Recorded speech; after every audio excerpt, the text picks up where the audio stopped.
A non-silent night. I'm going outside to look at the stars. I'm not looking forward to the passing cars. And right as my neighbor turns off his light, I hope to be sitting in the silent night. But some cricket is calling. It stopped for only a second, and now it's getting galling. A dog just started barking, and I can't help remarking that there are 10 dogs now barking that are not stopping. Now mosquitoes are biting, and I am now swatting. Enjoying this non-silent night is becoming quite daunting, so I'm going back inside now to avoid all this taunting. Art at Dawn.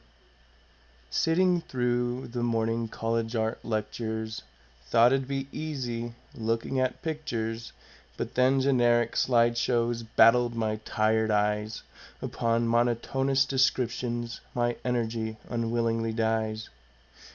As the environment drags on and sets in, my mental metal grows weary within. Important information refuses to keep, as I'm wishing for the pictures to dance and leap. The artwork then proves to me that it is dead, and all I know about it is what I've read. Then again, the art may appear to dance across the work. Lights seem to gleam and shadows tend to lurk, which is great, but this lecture makes me sigh and yawn. It just comes to show that art isn't a class to take at dawn. Don't fully know. Sometimes I feel a rush from a surge of inspiration to unthink silly thoughts and hush, and then write throughout the duration. Sometimes about a feeling I don't fully know, or about something from a long time ago, to try and find some understanding about myself or something outstanding, describing them as I see they are, even if the topic seems quite bizarre, maybe never used or even cliched. They're pieces of me that will never fade. Excitement. Excitement takes hold of my writing pen. I can hardly slow down to place my ideas. My family's needing me again, needing me to grab the tortillas. They're all scurrying around like bees, but that reminds me I've to grab the flowers. All around I see, no one has the time to sneeze, because the party's starting in 2 hours. And here I am, writing a poem, picking and choosing my words selectively, kind of afraid of what they'll think when I show 'em, because I'm sitting here, ineffectively, taking the time to write a silly poem. Gravity. Gravity trains us all to be warriors, our immortal commander-in-chief that burdens us in times of grief, giving us the strength to raise our enemy but our friend in ways, looking at us from the sky with a crushing gaze. The perpetual weight upon our shoulders that'll mercilessly kill us against boulders, only releasing after death as it crushes away our final breath. Without the fight, what's the meaning in life when we run out of strife? But gravity will never allow that delight, teaching us to never, ever give up the fight. Lies. A lie is like a spear, spearing between us, keeping you and I apart. An unstable tool that's used mostly by fear, used with a thrusting motion, as if into a heart. Quietly, silently, a part of my life, powerfully, abundantly, a starter of strife. As there's no shield that shields the truth, although a lie is subtle when told to the youth. But lies do generally go full loop. They can be a disease that'll kill a whole group by setting lower lows for all to stoop. Life. We were born to bleed, with daily need, and the will to survive. Our death, we know well, is approaching, violently encroaching, asphyxiating our throats unless we choose the right notes. However, there are those who choose to play with death, taking pleasure in drawing a likely last breath, alongside those who live for pleasure, and they're taking what they believe to be the treasure, leaving us then with those that desire simplicity and leisure, to which age then alters their minds to see more clearly. so that they find a balance that's right for them, despite changing yearly, because they're learning that life's a cursed gem, and one that dies, and death stops becoming a surprise, because it's naturally occurring to the wise, so they might just do whatever satisfies, so that they may one day face their demise. Life's a party. Life is just a party we're invited to, one we can do literally anything we want. From a stranger's invitation, the party grew, an invitation that we all proudly flaunt. But others here are not so kind. They take tickets to extend their time. We will all eventually leave ours behind, and taking tickets is not always a crime, because life dances by too fast to keep up, and before we know it, we're all grown up. But that's okay. We're too old to keep up. So we sit here and we rest knowing that we will never catch up. And then we'll be back to where we were before. There goes the party, but they just don't understand, because the party seeking the new does not encore. So not going to this party I can withstand. If there's peace, I'll find it firsthand, and to be left alone is all I demand. Love, you'll see. I will not remember tomorrow. I will not remember today. When I die, I wish I could live my life over and over, and I wish I could be there to say, I'm here if you need me, every time that I'm needed. I wish to know that you're okay while I'm away, and to tell you that I love you as much as I already say. It's not hard to understand. I've always been afraid of being left out. It's not hard to understand. We're lit and then we burn out. I will not remember tomorrow, I will not remember today, but it doesn't take a genius to find that there's no other way, that there's no secret and there is no cure. I will take every bit and piece of me away, everything I've ever wanted to do, everything but my love for you. I promise I'll leave all of my love, you'll see, as I take all the best parts of me with me. I'll take every bit of the love that I can find, and I'll leave it all behind. My home. My home is the desert, the very place that tries to kill me, but it has this mountain that comforts me. I have no job, but I volunteer, alone and scared, trying to start a career, and I can't afford my house that sees over everything that means anything to me. Over the fence is a park where my dog and I play, near college, a plaza, and a mountain we explore, and inside the fence is a yard with rose and apricot bouquets, where stars, late nights, love, and adventures pour. My house is quiet, except for its creaking structures, amid soft lights, scented candles, and a delicate amount of song sounding. I've a fireplace in the living room, and another in the back, where my dog and I soak up the heat that's bounding. There's art in the walls, beside guitars and axes in view, 2 giant chalkboards, and a bear skull too. This is where I study for college, that I just lost funding to, where I worry about bills that are now due, worry about this place that's plagued with druggies, liars, and thieves every day, the people that I love, that I watch throw their lives away. Worry about my family that had been through too much shit, but not about the others that don't even give a shit. This is where terror keeps me awake at night, where I can break and continue this fight, then raise the stakes, so I can create light, whether or not I'm right.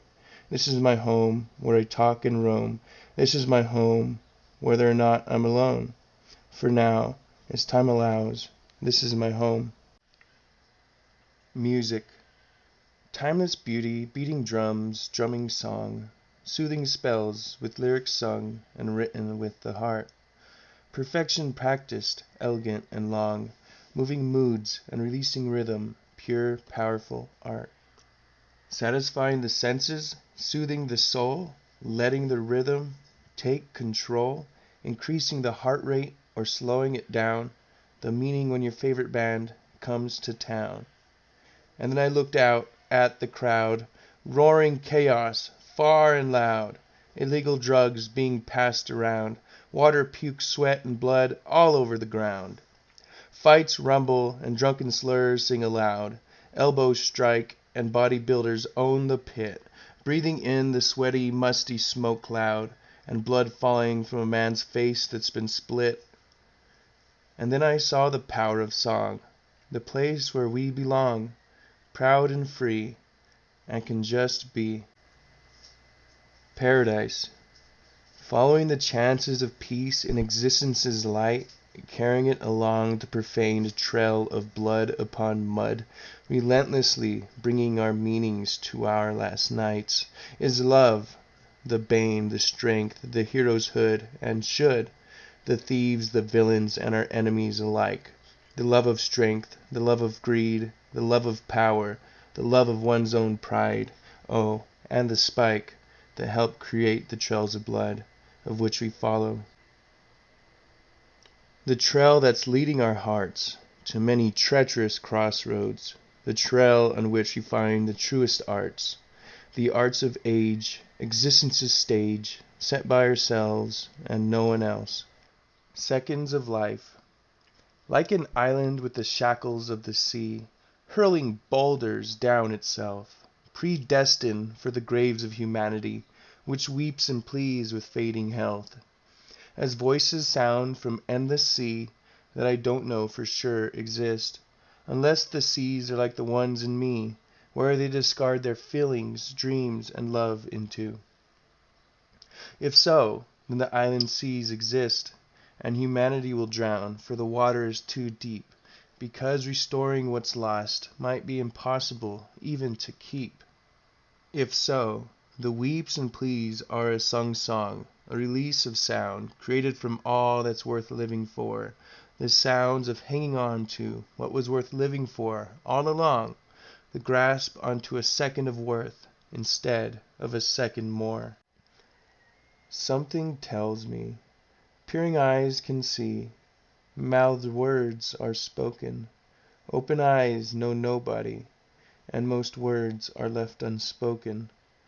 Delicate nerves can feel, and wandering noses can smell, a cool touch to cold steel, and the stories that one can tell, with a sensitive tongue that can taste, and questions of what we really know, when everything is faced, sort of like a show.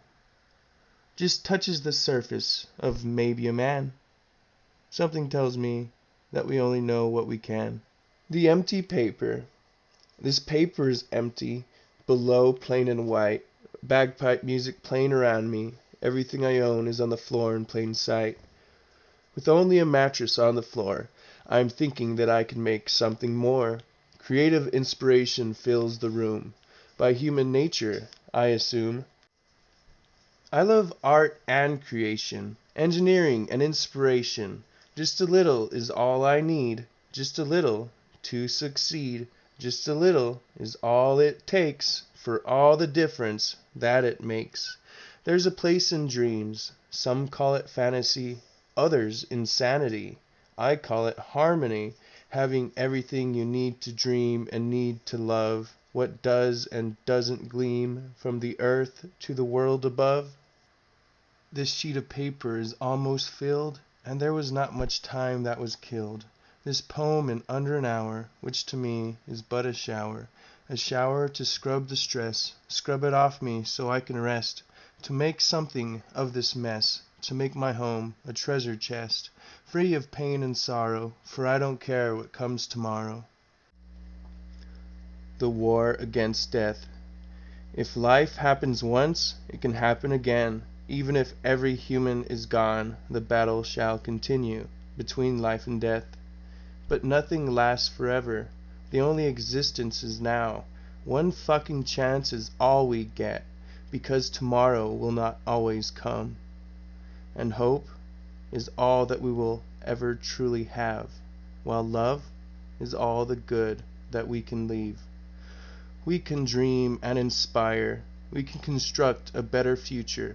Although typically we tend to focus on the present, we are both smarter and dumber than we think. We are special to ourselves, so we see, think, and believe differently. Is that a reason to argue? We all deserve to deal with our pain in peace. We all deserve to live life, but many of us don't. Two paths in life, each before after, living life, working, smiling, another day passed.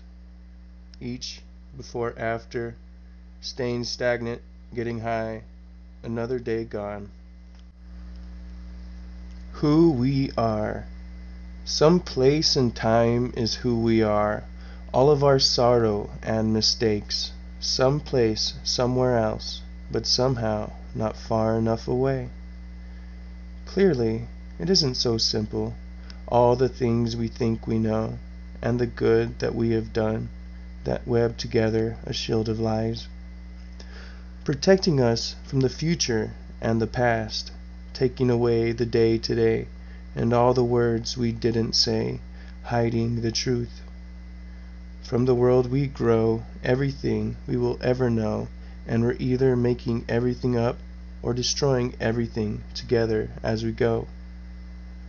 We're not ready for an all-out war when behind such a shield we're forgetful of who and what we fight for behind such a shield.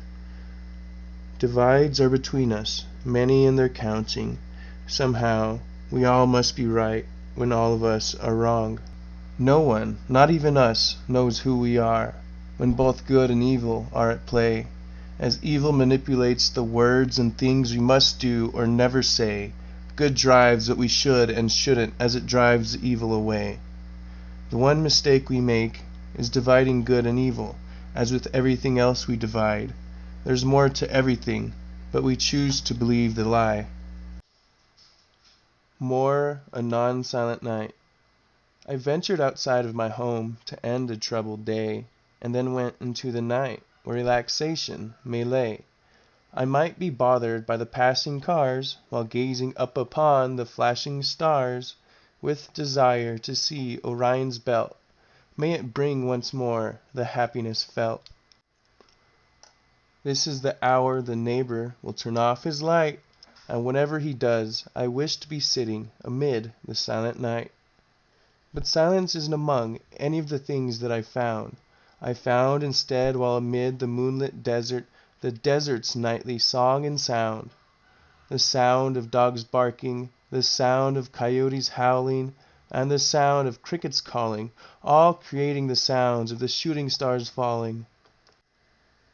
If only the noise could stop and create more than just a second of silence, interrupted by the sound of howling coyotes signaling violence, and begun from the sound of one dog's bark, a snowball effect, out from the night's dark, and to emphasize how the noise had brought destruction to the ideas I've sought. Moonlit starry sky rose with noise within silence, and no rest was had. Some things lack beauty, such as swarming mosquitoes feasting from bodies.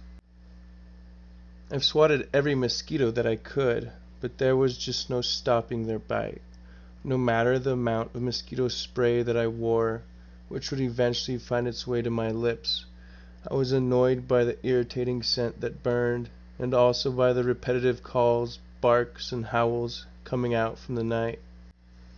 With eyes up at the stars, now burning from the spray, which began from an itch in my fingertips, and the conclusion had become clear to me that enjoying this non-silent night had become quite daunting, so I've decided that going back inside is the best that I could do to avoid all this taunting. More art at dawn. I thought it'd be easy taking an art class, but for some reason I found it hard to pass. Sitting through morning college art lectures, thought it'd be easy, looking at pictures, but then slideshows battled my tired eyes, where my energy unwillingly dies. The morning sun alongside the monotonous teaching voice made it hard for me to stay awake and not nod off. Nothing could help, no amount of caffeine, nor amount of will, nor want, nor choice, could keep me awake to learn anything about art, and I have never left the class better off. Because the environment dragged on and set in, while I felt my mental metal growing weary within. If I could stay awake, maybe I could learn something, but I just can't stay awake for what the class will bring. Important information would not keep. I wish for the pictures to dance and leap. The artwork proved to me that it is dead. All I know about art is what I've read. Art is beautiful. This professor is boring. I can't stay awake. I write a poem as a way to stay awake the first time I am. Then again, the art may appear to dance across the work. Lights seem to gleam and shadows tend to lurk, which is great and all, but this lecture makes me sigh and yawn. This just comes to show that art isn't a class to take at dawn.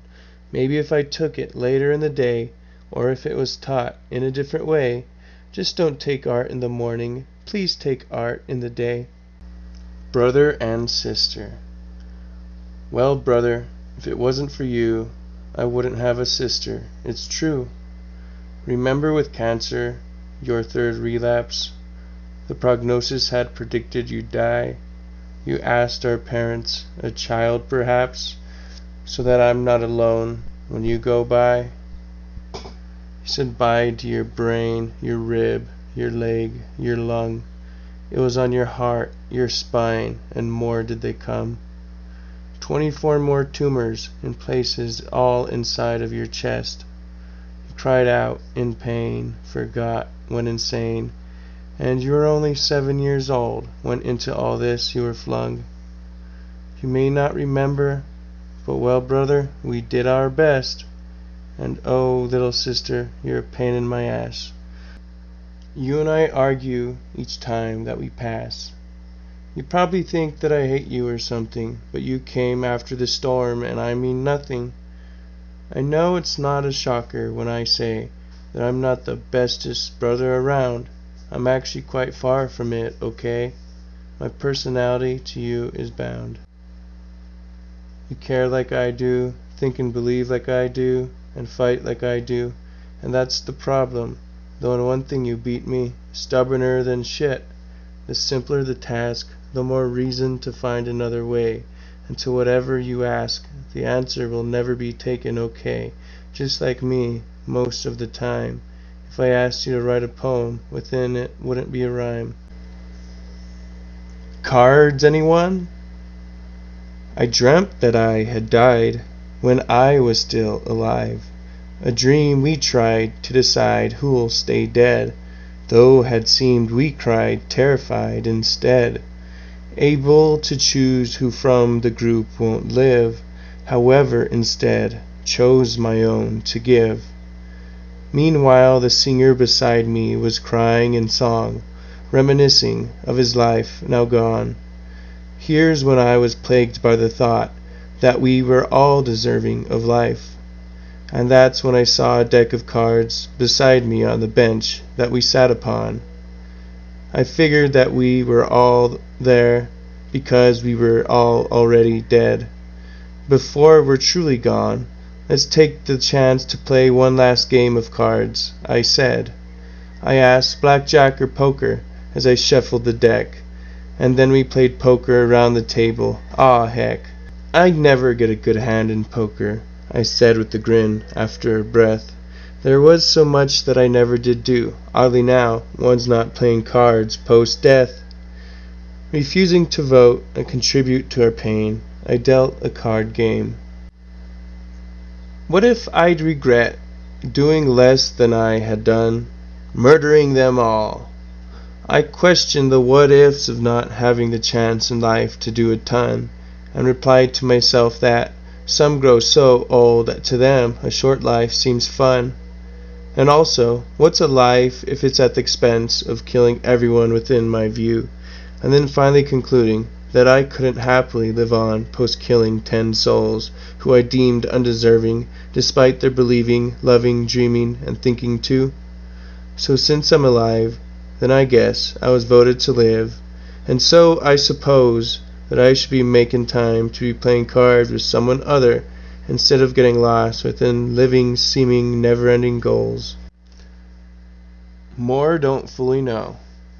Sometimes I feel a rush from a surge of inspiration to unthink silly thoughts and hush throughout the duration.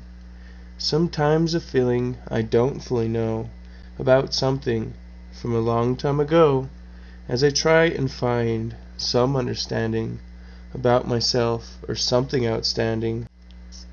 And from my hand words are made that from my mind have stumbled down and fell onto the paper and also the computer screens where they're laid, revealing the darkness, the happiness, and the light where inside, side by side, all dwell. I will forever dream of places that have never seen the light of day, and also from the eyes of creatures and people of who were never alive to say. When I die, there will be no more made of the pieces that will never fade. The problem is that I'm not good enough. I'm just carried on by inspiration. Writing about things I don't know is rough. However, that's what fuels my creation. What word do I pick? And what does it truly mean? Am I good enough? Well, of course I am. I'm good enough to not suck, but I'm not that good. But that doesn't stop me from showering the world with my poems that they did not ask for. For I'm inspired to turn my life's sand into pearls from the depths of the sea's world, and bring them up until they reach the shore, and whether they're great, mediocre, or cliched, they'll remain pieces of me that'll never fade. More excitement. Excitement is taking over the world around me, and I have to write about it and make them all see. Unfortunately, I'm needed right now. My own party needing my help, but how? I must slow down to place my ideas, and must stand up to grab the tortillas. Everyone around me is scurrying around like bees, and all around me none of them have the time to sneeze. And now I need to grab the flowers, because the party is starting in 2 hours. But here I am, writing a poem, kind of afraid of what everyone will think when I show 'em. I could have made myself useful instead of writing, but instead I felt the need to create my sighting. There I was, sitting on my lazy ass, picking and choosing my words selectively, with a notebook and a pencil in the grass, proudly sitting there, ineffectively. I did not grab them, the tortillas and the flowers. I just didn't help. But look, you can see what I've created. You can read the words that the moment had faded. They might even be the best in the nation. I'm only joking. That's an exaggeration. They're really not that good, but they are fun, though helping them is something I really should have done. My father. I had come up with a massive thought. Where would I be without my father? Well, I'd certainly be dead if it were. My mother's morbidly bad at helping. She would catch the blood as I'm bleeding out, take me to find my father who's hunting, but without telling anyone where she's going to go. She would leave out into deserted desert nowhere, free from any near human being, water, phone, or drop of gasoline to take us fro, on a trail that's overgrown because it's just not used. And if my father hadn't chosen to return using that one out of any of the other 13 paths, while disappearing and kidnapping the kids, my mother would have been accused. And even if I survived, I'd still be on a different path. Such instead the day and hour that when I was born, the bear killed and ate my father. There'd be no blood dripping from an arrow, and neither would live poet BearByBlood. I'd be poet Dad's blood on a boot pair, for if he died, that's a story I'd share. He's not the greatest father that has fare, but sickness, poverty, tragedy, there. Man alone with bear, an arrow drawn, bow in hand, elk run, and man turns. Face to face with death, man afraid to draw last breath, goes through lung and heart. Though where my father's weak, my mother is strong. His affinity with words is shit, but my mother lets them flow good and long. But my father could start and run his own business for 22 years, which is longer than a bit, while also dealing with a child with cancer and pieces of shit who threaten our livelihoods and lives. I don't know what you think, but I think he's a badass that should get more than he gets. So if you ever see him, reach out your hand and give him some high fives. Mother's Day. I know not of what it's like to be a mother. What I know of is being a son and brother. So where would I even start to thank you? To be fair, you hadn't the idea, the effort needed to care for us few, the hassle we'd end up being for ya. Drove you up the walls, drove you mad. One moment you're happy, the next you're sad. How long did you keep us all alive? I'd bet you're glad. It's no stranger, threats to our life. And I'm sure there's more strife in the future, and together we'll dive. It seems in hell we thrive. Now we fight the outside world, one that's foreign to our world. The view gathered together as we grew. There's no longer a need for it, we know. To find entertainment when we worry. No trophy except life and scars to show. The family is mad, no telling where we will go, or what will happen. We've got day by day to discover and explore, afraid what we'll find.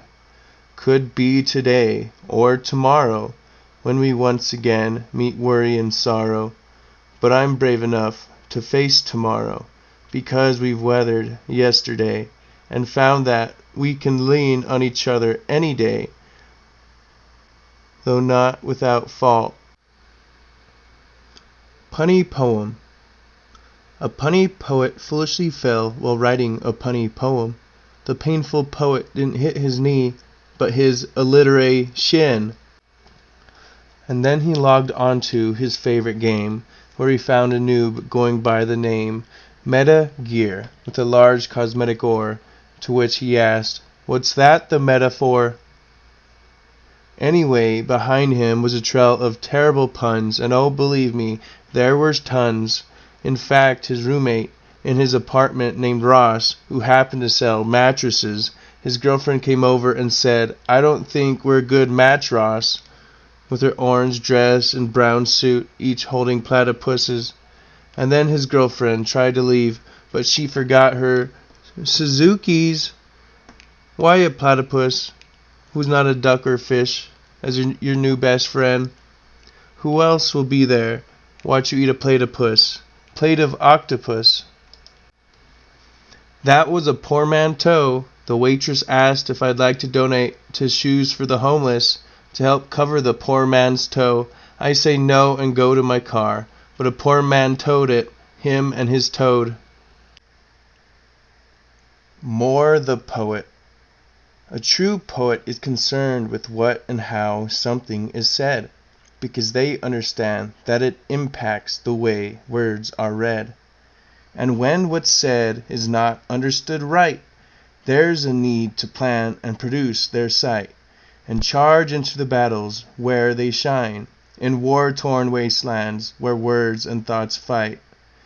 And from the seeming cryptic words that the poet portrays are the instructions on how to see from their gaze, with words that ignite the flames that tell of the beauty which lies in their eyes, and the way that the poet is feeling inside, including the thoughts passing their minds and the meanings in which their words find. They could have just not said a word. scoffing at the feeling lured.